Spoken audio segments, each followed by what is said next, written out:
Hello and welcome to another episode of Trench Warfare Performance here with our interview series. We'd like to thank you all for tuning in today. We have a really special guest with us, Caleb Walton, pro arena QB, former Manheim Central graduate, and current QB and DB coach for Manheim Central. Caleb, nice to meet you, and how you doing today? Hey, what's up, man? Good. Glad to be here. Good to see you. All righty, so we're just going to start off today. One of the questions I wanted to talk about, even though you are a QB and a DB's coach, I just wanted to talk to you about how important offensive line for a QB is, and not only the passing game, which seems the most obvious, but in the run game, and kind of wanted to get your insight on that. Yeah, that's a good question. I think the offensive line is one of the most important, if not the most important, positions, especially in high school. The key to success to a team, to an offense, usually starts and ends with the offense and defensive line. Offensive linemen need to be some of the most smartest players on the field, just because there's different fronts that they see from snap to snap, different schemes of running, if they're running the ball, and then there's multiple different protections that they'll need to do. And in being, smart and intelligent football players, they just have to have an attitude where, they want to beat the hell out of you every snap and get up and do it again, play after play. Yeah, absolutely. I agree. Especially with young guys, it's definitely something that you have to develop in them. Having gone to similar high schools, both being in the LL, offensive line play, I felt like sometimes got overlooked in our leagues. But I know your high school, Manheim Central, always had some very beastly offensive linemen that came out, and they were one of the best units, not in the county, but also, in the state. Yeah, we've had definitely a run of some absolute solid guys, and I think it's a credit to our coaching staff, how steady that offensive lineman coach, has been. He's been there for over 25 years. He's our current head coach now, Coach Hahn. He's a great guy, great coach. Yeah, absolutely. So the next question I have for you is, how vital is a good defensive line to your team's success? But also, how does a good defensive line, whether it's at high school, college, at the pro arena level, how does that affect you as an opposing QB? So you want to go into that? Yeah, I'll start with that second question, how it kind of affects as an opposing quarterback. I think a real clear example of how we saw that was this past Super Bowl. The Tampa Bay Bucs defensive line got at Patrick Mahomes and was really making him, make some really hard throws, make some really hard movements in the pocket, which, is something he's capable of doing. But up until that point, I don't think a lot of teams were able to get to him and attack that offensive line as well, just with their front four, not having to bring pressure. And, a quarterback has to have confidence in his offensive line. And when that confidence is kind of shaken because the front four, just the four defensive linemen, and in some looks in the Super Bowl, it was just a front three defensive line, getting to you as a quarterback, it kind of puts some doubt in your head. And, all of us quarterbacks want to say, well, no, we don't let that get to us. But, the way we move in the pocket, our arm angles change when we throw, we're a little early. It definitely has its effect on us. And I think, in this past Super Bowl, the Buccaneers' success was really getting Patty Mahomes kind of uncomfortable. It's awesome to see when your defensive line is doing that to another team, because you as a quarterback on the sidelines, you can relate to that quarterback because you've been there when the defensive line is getting you, they're throwing you around, they're picking you up, they're throwing you into the wall in arena. It's something you can relate to, but it's enjoyable because it's your guys.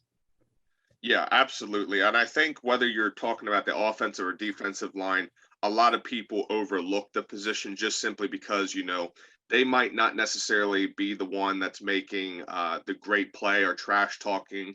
Most defensive players trash talk. I think we can both agree on that.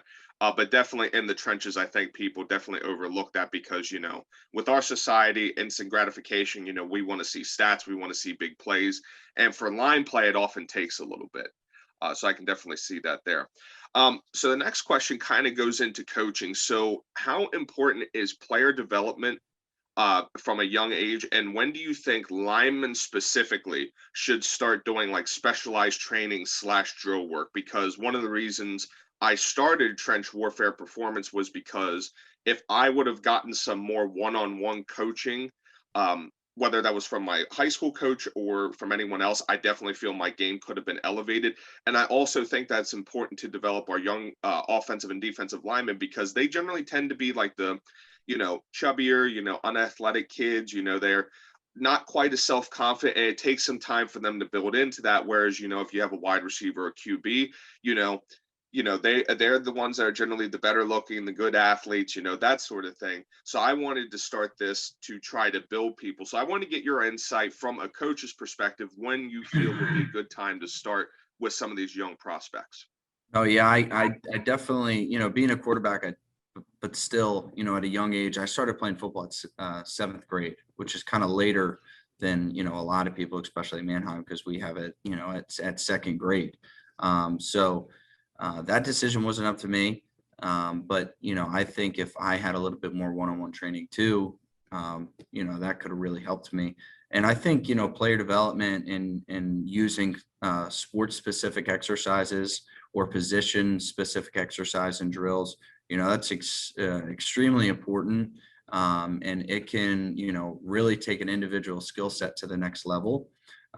Whether that be, the top of your ceiling as a JV player, and now because of that work that you put in, now you're leaning more towards maybe a varsity player, or maybe you already are a varsity player, and getting that sports specific exercises and drills now lead you to a college avenue, whatever division it is. Playing college football is extremely hard, and playing college football is it's a huge accomplishment. So, that'd be another thing I'd, recommend young players hearing. D2, D3, D1, JUCO, college football is college football. You're part of a small select group of men that get to play. And following up with that, like when they should start, I think that depends on each person and each player. I've definitely seen in the QB training world where parents or mentors really push their kid or their athlete into doing one-on-one sessions or small group sessions, and you can just tell they're there because they're being forced to. And in those situations, they're not getting the most out of that time. They're not getting the most bang for their buck because it can get rather expensive. But I think the most improvement that you'll see is when the athlete really wants to be there, really wants to do it, because there's an investment in them. They want to be there. They want to improve. They want to do the little things right. And that's where their game will really start taking it to the next level. I agree. I couldn't have said it better myself. Like that was some really not only good insight, but I think you're right. Especially the part that really stuck with me is young athletes being sold on it. Because if no, whether it's anything we do in life, if we don't enjoy something, we're not going to put our best effort forward. So I think that's definitely something where me for my business, I want to look at, and not only look at what the parents want, but also feel out the prospect themselves. And that kind of leads into my next question here. So when you're working, whether it's with a prospect, whether it's just you're at a camp coaching or something like that, what qualities do you look for specifically in offensive and defensive linemen? These qualities can overlap, specifically as the high school level as a coach. Without playing it, but also being a quarterback, being around those type of guys. I think in college, some of my best friends were offensive linemen. Things that I saw in those successful linemen were, probably their number one character trait, where they were selfless. They were team guy. They care more about the team success rather than their own personal success. And with that, they just had a humble but confident approach. I think in high school and defensive line, you mentioned earlier, defensive line is a little bit easier because, you have the total tackles for loss, forced fumbled, sacks. There's some statistical value in high school football you can get, but with offensive line, you have to be sacrificing because, people only talk about you in two scenarios. One, if you're god awful, and you're the scapegoat of the unsuccessful portion of the team. You're the reason why they're not good. Or if you guys are very, very well and you get a reporter who wants to give love to the big guys. Those are the two scenarios where the offensive linemen and especially in high school really get love. So doing that every single day, you have to be selfless. You have to be sacrificing. I think physical traits, you got to have a high motor and a high work ethic. I think some of the most successful players in our program that have been offensive, defensive line, they lift the most weights and they have the best work ethic. And then with that, just have an aggressive attitude of being nasty, going kicking someone's ass, and then laughing about it with your left guard, right tackle, whoever it may be. Yeah, absolutely. Being an offensive lineman and playing defensive line in high school, there was nothing better than being beat. Our offensive line, during my time when we played, we had the offensive line and we had the talent. We just didn't have necessarily the coaching. So the coaching aspect I feel is really, really huge. But I think for overall personal development, I think getting these guys out there and getting them exposed. And I think the other thing is to, especially for offensive line, everyone thinks you got to go D1. For me, for example, I ended up going to Shippensburg, actually playing against you. And Mhm. I went and was a 6'3", 245-pound center going up against an All-American defensive tackle who was squatting 600 pounds. So I think, especially for linemen, people think you need to be a big hulking guy, but I think especially at the evolution at the NFL level, height plays a value, but also people who, like you said, have that high motor, that good worth ethic, and are willing to push themselves beyond that.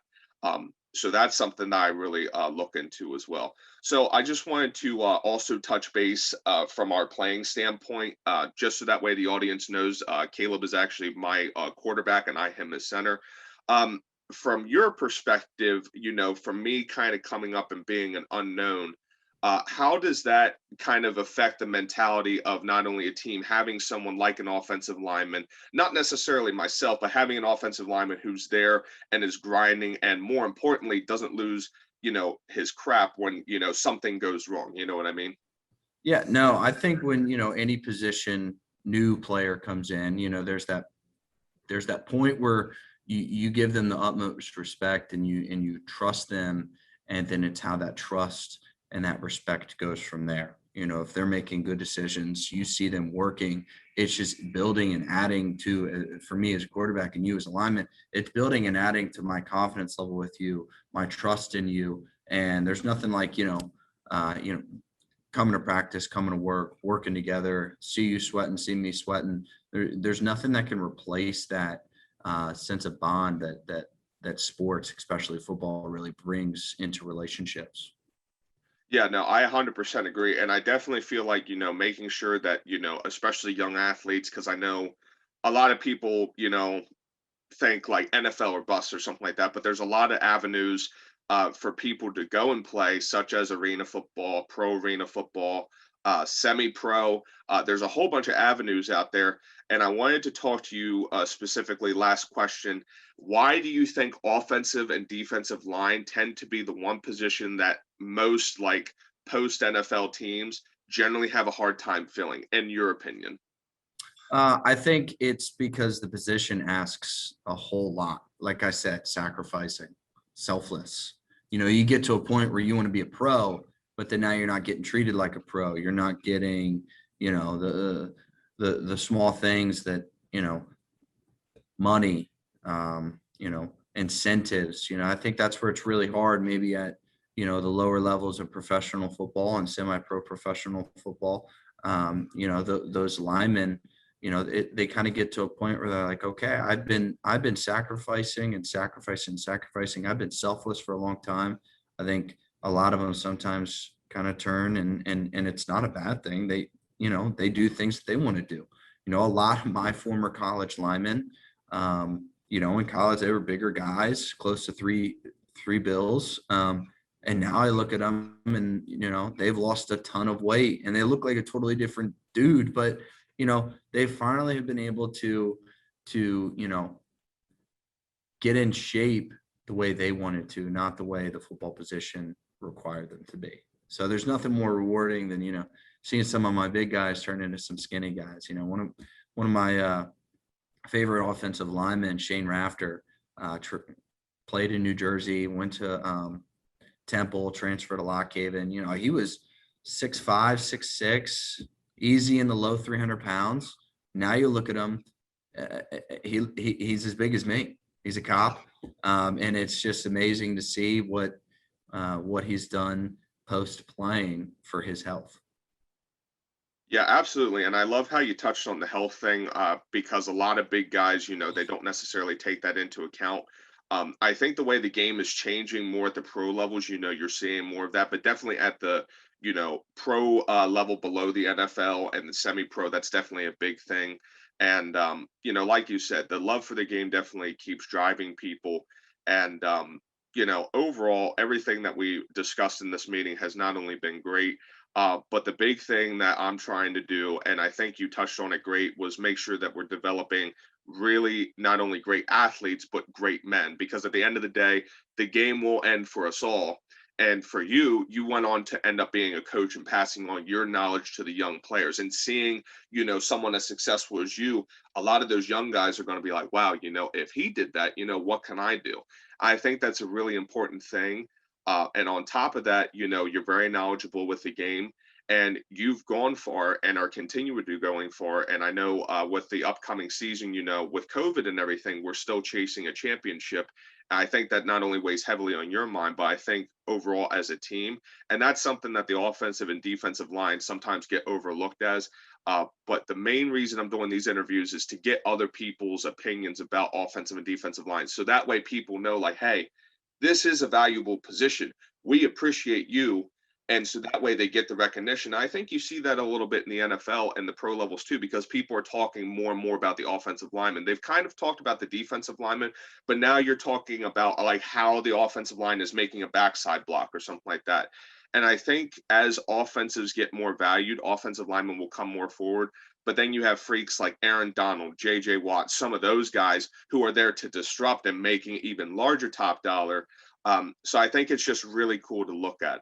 But anyways, I think we're going to wrap it up here. Caleb, I just wanted to say thank you again for sitting down with this brief time that we had talking and putting out a great product out there. So that way our young athletes can see this and get an example from what it's like to be a QB with a good offensive and defensive line. I appreciate every minute of it. And I thank you very much. Absolutely, man. Take it from me. Offensive lineman. I love you guys. You guys can't be replaceable. You by far are one of the most important positions on the field. All right. Well, hey, thank you very much, Caleb, and I appreciate it.